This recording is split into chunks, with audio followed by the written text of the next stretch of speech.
저나 여러분 대부분의 사람들은 환경이 바뀌면 많이 어려움이 있습니다.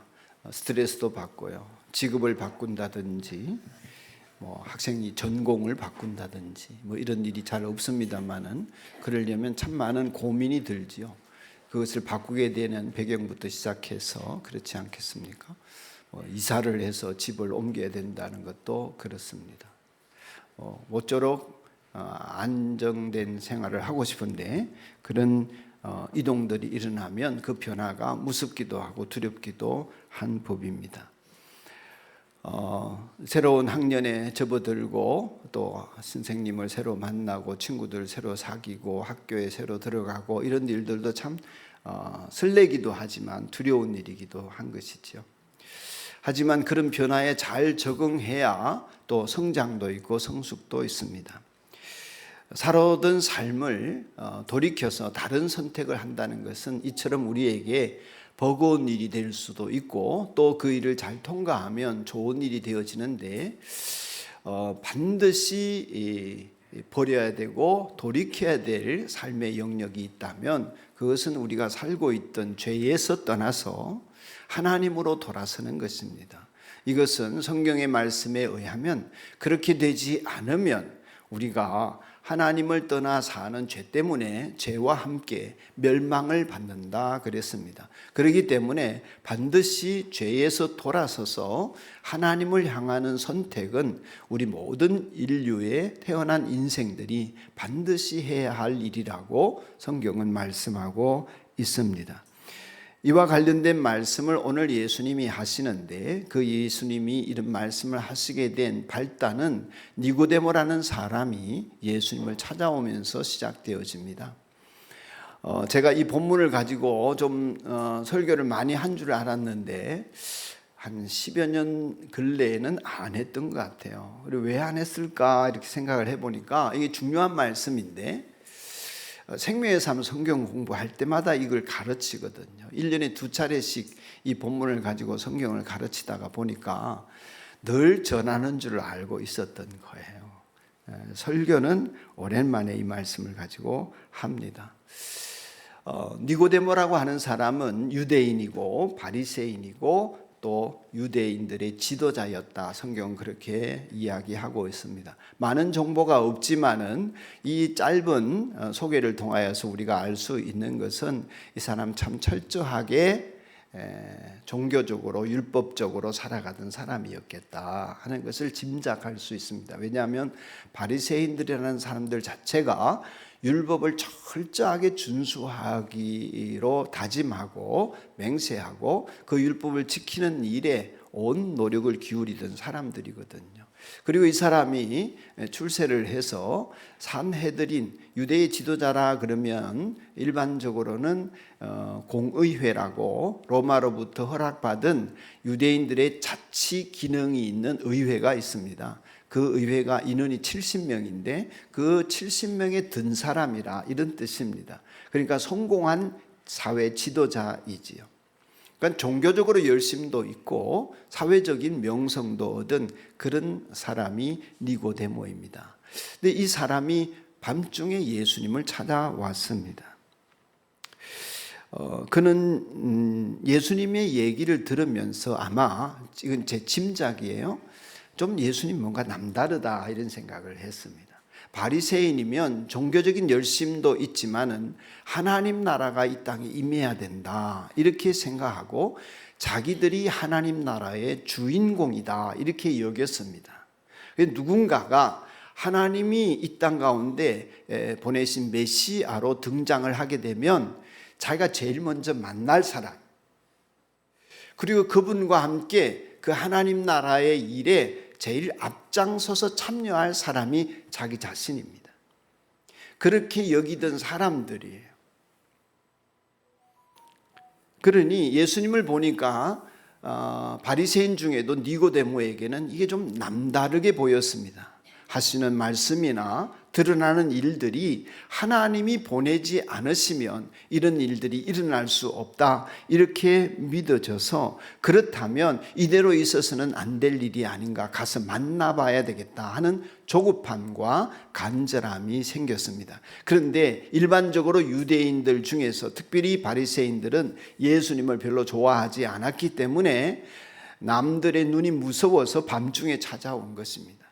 그럼에도 불구하고 밤에라도 자기 지위가 주는 체면을 무릅쓰고 예수님을 만나지 않으면 안 되겠다고 하는 간절함이 그 안에 있었음을 짐작할 수 있습니다.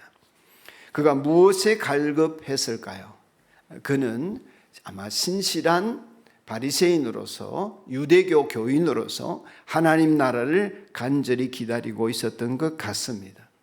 식민지에서 해방되는 정치적인 해방도 그렇고 하나님 나라가 도래해서 하나님 나라의 영광을 세상에 보여주는 일도 그렇고 그러한 때가 오리라 기대하고 있었던 것입니다. 하나님이 보내신 메시아를 기다리던 그가 혹시라도 예수님이 그런 분이면 어떡하나 해서 질문을 하러 온 것입니다. 강력한 메시아를 기다리는 열심이 있었던 사람이었던 것이죠. 그래서 만일에 예수님이 메시아면 그분과 함께 하나님 나라를 세워가는데 혁혁한 공을 세우고 싶은 간절함이 그에게 또한 있었지 않았을까 하는 것입니다. 예수님을 찾아온 니고데모가 예수님이 그러한 분이신 것 같은데 어떤 분이십니까? 라는 논조의 질문을 하자 예수님께서는 전혀 다른 대답을 하시는데 이것이 니고데모를 충격에 빠뜨립니다. 그 대답인즉슨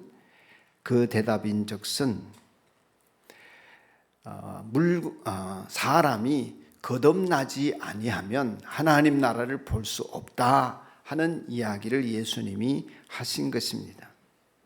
사랑하는 여러분, 하나님 나라가 보여야 합니다. 하나님 나라를 볼 수 없으면 하나님 나라에 들어갈 수도 없는 것이죠. 보지 못하는 나라는 알지 못하는 나라고 알지 못하는 나라에 들어갈 리는 만무합니다. 여러분, 하나님 나라를 느끼고 눈치채고 그 나라를 알고 그 나라를 받아들이는 사람이 그 나라에 들어가는 것인데 지금 아무것도 느낌이 없어요. 하나님 나라에 대한 느낌도 없고 깨달음도 없고 아는 것도 없고 보이는 것도 없는데 내가 하나님 나라에 들어간다. 이건 있을 수 없는 일이겠지요. 상식적으로 생각해도 하나님 나라가 있는지도 모르겠고 보이지도 않는 그런 사람이 그 나라에 들어가는 것은 이게 말이 안 되는 일이죠. 그러므로 하나님 나라를 보는 사람이 되는 것이 중요합니다. 근데 거듭나지 않으면 하나님 나라가 안 보인대요.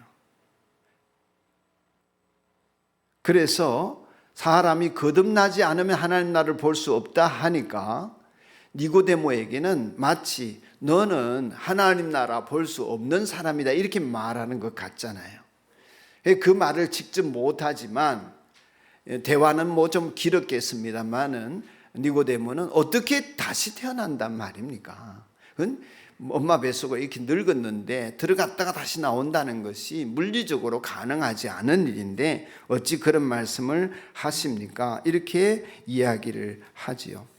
예수님 니고데모를 사랑하셨기 때문에 그 일을 보여주려고 말씀을 계속 이어갔습니다. 니고데모는 이 말이 이해되지 않았습니다. 다시 태어나야 된다는 것이 뭘까? 그래서 상상하지도 못했습니다. 왜냐하면 자기는 유대인이고 하나님의 선민이고 하나님의 당연한 자녀고 구별된 백성으로 이미 구원은 주어져 있고 어떻게 하나님의 나라에 기여하는 사람이 될까 하기 위해서 열심히 돌을 닦고 있는 사람인데 그래서 자기 인생에 흠결이 없이 하나님 나라를 충분히 영위하는 상태가 되어지기 위해서 여러 가지 열심으로 노력을 하고 있는 사람인데 어떻게 다시 태어나서 그럼 내가 유대인이 아닌 어떤 다른 존재가 되어야 된다는 말인가? 이런 복잡한 생각들이 그에게는 들어왔을 것 같습니다. 그가 얼마나 인본적이고 상식적이고 육적이고 종교적이고 이성적인 생각에 머물러 있는지를 알 수 있는 대목이죠. 근데 이게 우리의 모습일 수 있습니다. 영의 일을 말하면 알아듣지를 못하는 것이지요. 깨닫지도 못합니다. 그냥 도덕적 윤리적으로 죄 안 짓게 해달라고, 좀 착한 사람 되게 해달라고, 더 선하게 살 수 있게 해달라고 그런 열심을 품고 기도하는 경우가 허다합니다. 여러분, 그런데 이건 정말 말이 안 되는 이야기이죠. 왜냐하면 우리는 죄인이지 않습니까? 죄인은 열심히 죄를 짓고 살게 되어 있습니다. 우리가 죄를 안 짓는 것은 육체를 가지고 있는 이상 죄를 덜 지을 수는 있을지 몰라요. 그런데 죄를 안 짓는 것은 죽어야만 가능한 일입니다. 그런 죄를 안 지을 수 없는 존재가 하나님 앞에 기도할 때 죄를 안 짓게 해 주십시오. 이건 말이 안 되지 않습니까? 얼마 전에 어떤 청년이 상담을 왔습니다. 우리 교인은 아닌데 얘기를 해보니까 신학생이래요. 그래서 이런저런 고민을 얘기하는 끝에 나중에 문제를 좀 이렇게 덜추어내니까 본인의 고민이 너무 20대 중반인데 너무 자기는 엄난하다 이거예요. 야동을 너무 많이 본다 이거예요. 안 보고 싶은데. 그래서 자기는 괴로워 죽겠고 그렇게 안 되게 해달라고 기도하는데 자기는 끊임없이 시험에 넘어지고 이런다고 그랬습니다. 그래서 내가 웃으면서 그 당연한 거 아닌가? 그러면 어떻게 자네는 성욕을 풀려고 하는가? 일찍이 결혼을 했으면 좋을 텐데 지금 사회 구조적인 모순 때문에 결혼을 하고 싶어도 못 하는데 그거 어떡하라고? 자네는 어떻게 하고 싶은가? 제가 그랬습니다. 뭐 야동을 보는 것이 죄다 아니다를 떠나서 우리가 그런 욕망이 생기고 그럴 수 있는 죄인이라는 것은 하나님에게 특별한 뉴스가 아닌 거죠. 그건 우리의 일상이지 않습니까? 얼마나 덜하고 더하고의 차이는 있지만 말이죠. 그러니 여러분, 죄를 안 짓게 해달라고 아무리 기도해도 우리 안에 있는 이 육의 욕망은 그쳐지지를 않습니다. 그런데도 불구하고 그에게 정작 필요한 것은 혹시 이 설교를 온라인으로 들으면 여러분 다시 한번 형제님 기억하십시오. 그런 죄를 짓는 내가 싫고 밉다면 내가 성령을 받았는지를 생각해야 합니다. 성령으로 충만해서 죄를 이길 수 있는 단계에 이를지는 몰라도 성령을 통하여서 나아가지 않으면 우리는 육으로만 살게 되어져 있는 육적인 존재에 불과한 것이죠. 그래서 그런 자신에게 절망하고 십자가를 붙들어야 하는 것입니다. 나 자신에게 절망하지 않고 나를 신뢰하면서 내가 안 그럴 수 있는데 이건 자기를 신뢰하는 거거든요. 안 그래요? 내가 안 그럴 수 있는데 어떻게 안 그럴 수 있어요? 아직도 자신에게 희망을 걸고 있는 이 모습으로는 성령의 역사하심을 체험하면서 성령으로 사는 사람이 되기가 어려운 것입니다.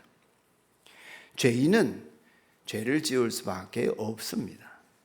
그런데 죄를 안 짓게 해달라는 욕구, 그런 마음, 그건 자기를 신뢰하면서 자기가 멋있는 사람이 되고 싶은 일이지요. 거듭남이나 중생이나 다시 태어남이나 예수님이 지금 하시고 싶은 말씀은 니고데모의 그 육체적인 본성을 가지고 살아가는 종교인으로서는 하나님 나라와 무관하다는 것입니다. 다시 태어나야 된다. 다시 태어나야 된다. 이렇게 말씀하신 것, 그 말씀은 다시라고 하는 중생이 다시 중자이거든요. 다시라는 말도 있지만 그 아노센이라는 원래 예수님이 쓰셨던 헬라적인 표현, 아람적인 표현은 뭐냐면 하늘로부터 이런 뜻도 있습니다. 그러니까 모태로부터 태어나는 것, 육으로 태어나는 것도 있지만 하늘로부터 태어나는 것이 다시 태어나는 것입니다. 그러니까 하나님이 낳아주셔야 되는 내 자식이다. 이렇게 말이죠. 그리고 거듭난다고 하는 것은 다시 태어나는 것인데 그게 엄마 뱃속에 들어갔다 나와야지 이런 게 아니라 하나님으로부터 하나님에 의해서 태어나야 하는 일이 우리 인생에 반드시 있어야 된다는 것입니다. 그렇게 하나님이 낳아주신 사람만이 하나님을 볼 수 있고 하나님 나라가 보이는 밝은 눈을 가지게 되는 것입니다. 거듭난 사람만이 앞으로 장차 도래할 하나님 나라, 지금 우리들 가운데 있는 하나님 나라를 알아차릴 수 있는 것입니다. 거듭나지 못한 니고데모는 알아채지를 못하니까 물리적인 생각만 하는 것입니다. 예수님이 니고데모가 못 알아들으니까 말을 바꾸셔서 설명을 또 해주십니다. 물과 성령으로 거듭나지 않으면 하나님 나라에 들어갈 수 없단다. 이렇게 얘기를 하시는 거예요. 여러분, 물과 성령으로 난다는 말은 우리는 이미 오래전부터 들어서 교회를 다니신 분들은 잘 알고 계시겠지만 유대인들에게 있어서는 이 말이 굉장히 낯선 말입니다. 아까도 말씀을 드렸지만 나는 유대인이고 세례도 필요 없을 만큼 종교적으로 열심히 있고 그런데 내가 다시 태어나야 된다. 거듭나야 된다. 이런 말이 받아들여지지 않은데 예수님의 말씀은 물과 성령으로 거듭나야 된다 하는 말씀을 통하여서 지금까지의 종교적인 혹은 인종적인 우월감 혹은 관계에 있어서나 지위를 가지고 스스로를 증명하려고 했던 모든 것들, 이런 자기의 지식과 이성과 종교와 관계와 지위와 혹은 물질들 이런 것들을 넘어서서 국가적인 장벽, 인종적인 장벽을 넘어서서 하나님의 기준으로 다시 살아갈 수 있는 사람으로 태어나야 한다. 이 말씀을 이제 하시는 것입니다. 어떻게 다시 태어나야 된다는 얘기인가? 이제 니고데모가 그런 질문을 합니다. 어떻게 이런 일이 있을 수 있습니까? 9절에 그런 질문으로 오늘 본문을 마쳤습니다. 이후의 얘기는 조금 더 제가 정리해서 말씀을 드립니다. 여전히 하나님을 못 느끼는 사람들, 종교적으로 도덕적으로 윤리적으로 나아져야지 신앙생활을 잘하는 것이라고 여기시는 분들 조금 풀어서 설명을 드리겠습니다. 잘 들으시고 꼭 성령으로 태어나시기를 바라는 마음입니다. 성령으로 다시 태어난다, 하나님이 낳아주신다 하는 것을 어떻게 이해하면 좋을까 할 때에 구약 성경에 있는 에스겔로 돌아가 보면 좀 쉬울 수 있습니다. 에스겔 36장 37장에 보면 하나님께서 이스라엘 백성들을 다시 모으시겠다 하십니다. 이스라엘 백성들은 하나님 앞에 범죄하고 멸망당했습니다. 근데 그 중에서 남은 사람, 렘난트라고 하는 남은 사람들을 하나님이 모으셔서 새로운 하나님 나라의 역사를 시작하시겠다. 이 비전을 이제 예언자들을 통해서 우리에게 전해 주시는 거거든요. 그러시면서 하시는 말씀이 그들을 사방에서 불러 모아서 이 남은 자들을 데리고 하나님의 나라를 이룰 때에 하나님이 어떻게 하시겠다고 하시냐면 가장 먼저는 더러워졌으니까 내가 그들을 씻어주겠다. 씻는 작업을 하십니다. 죄를 씻든지 몸을 씻든지 깨끗하게 씻어주시겠다. 더러워졌으니까. 그렇게 씻은 다음에 두 번째는 굳은 살을 제거하시겠다. 그렇습니다. 딱딱해진 마음, 굳은 살과 같은 마음을 도려내겠다. 여러분, 이제 굳은 살이 박히면 다니기 불편하시죠. 저도 옛날에는 발 뒤꿈치가 몰랑몰랑했어요. 작년까지만 그랬던 것 같은데 올해부터 발 뒤꿈치에 굳은 살이 생기더라고요. 딱딱해져요. 그래서 이제 관리를 안 하면은 계속 거칠어지더라고요. 하나님께서는 그렇게 내 마음에 딱딱해져서 아프게 만들고 힘들게 만드는 여러 가지 것들이 있어요. 여러분과 저의 마음속에. 그런 것들, 굳은 살과 같은 딱딱해진 마음을 제거하고 그 속에 부드러운 마음을 주겠다 하십니다. 소 안심과 같이, 어린 아기의 뒤꿈치 같이 그렇게 보들보들한 마음을 하나님이 심어 주시겠다고 하십니다. 그리고 인생이 경직되어지고 죽은 것은 딱딱하잖아요. 우리가 나이 들수록 딱딱해지잖아요. 그런 속에 하나님이 역사하시면 내 안에 부드러운 마음이 생기는 것입니다. 보들보들해지면 그 보들보들해진 마음에 무엇을 주시겠다고 하시냐면 하나님의 성령을 부으시겠다 하시는 것입니다. 할렐루야. 그렇게 삼중적인 과정을 통해서 하나님이 성령을 부어주시게 되면 그 심령이 37장에 보면 에스골 골짜기의 마른 뼈와 같은 그런 심령이 살아나서 하나님의 군대가 되는, 예수님식으로 말하면 하나님의 자녀로 다시 태어나는, 하나님의 일에 참여할 수 있는 하나님의 백성이 되어지겠다 하신 것입니다. 그러니 물과 성령으로 거듭났다는 말은 첫째는 씻어내어 주시고, 우리 신약적으로 얘기하면 예수님의 보혈로 죄를 씻는 것이죠.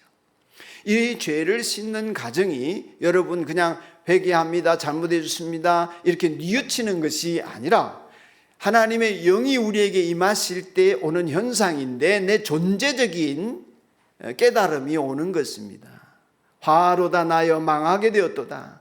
나에게 절망하게 되는 것입니다. 도덕적으로 지은 죄도 있지만 내 존재 자체로는 하나님을 영화롭게 할 수 없는 본질상 진노의 자식임이 깨달아져서 통곡이 나오거나 절망하게 되거나 어떻게 하든지 벌벌벌벌 기어서라도 십자가를 붙들지 않으면 안 되겠구나, 이런 간절함이 우리 속에 터져 나오는 것입니다.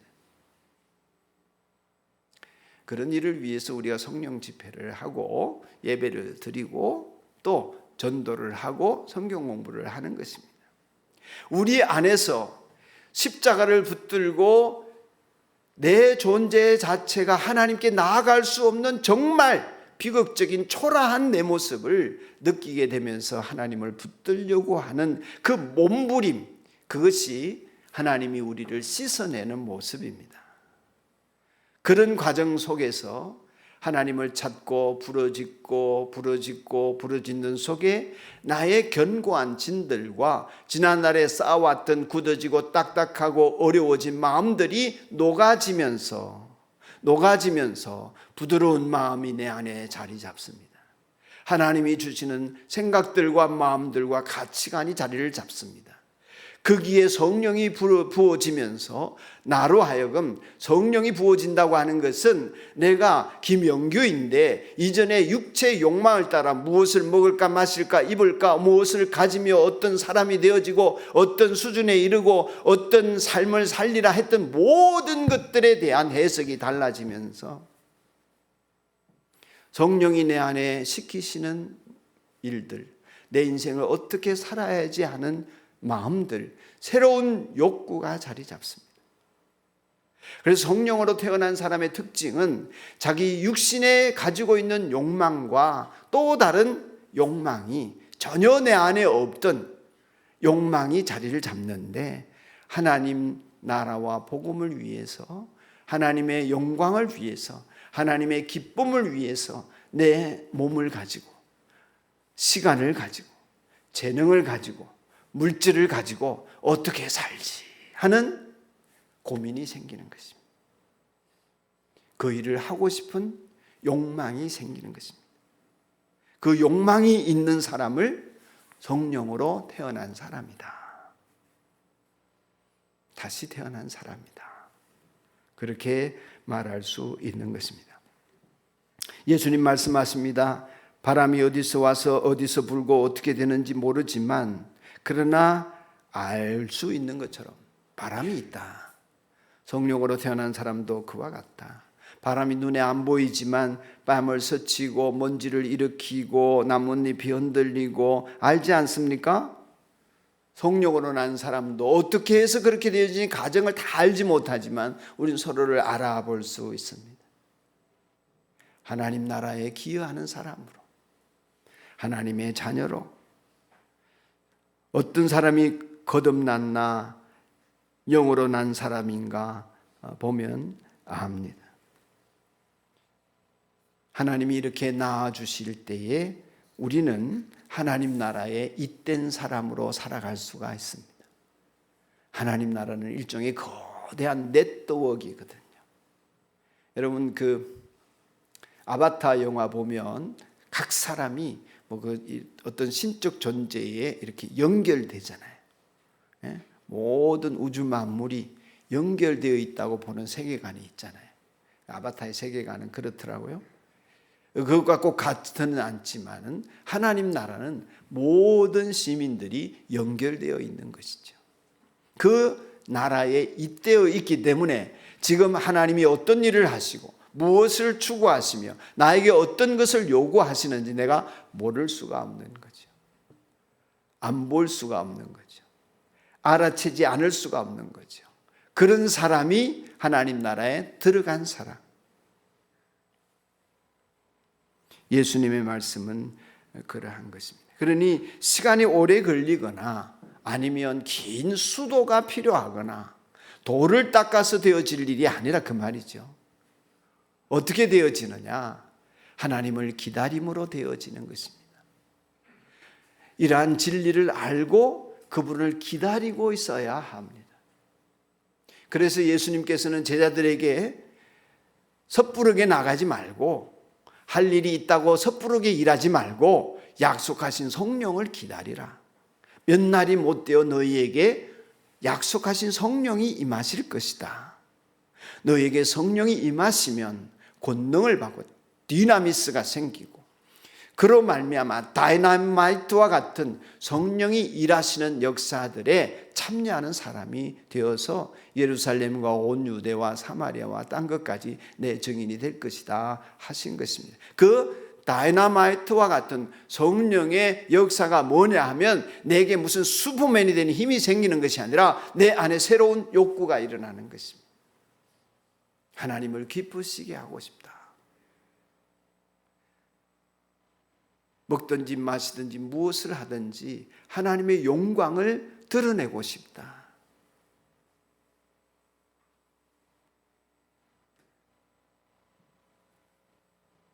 이 일은 하나님의 영이신 성령님이 하시는 일입니다. 하나님의 나라에 육으로는 들어갈 수 없습니다.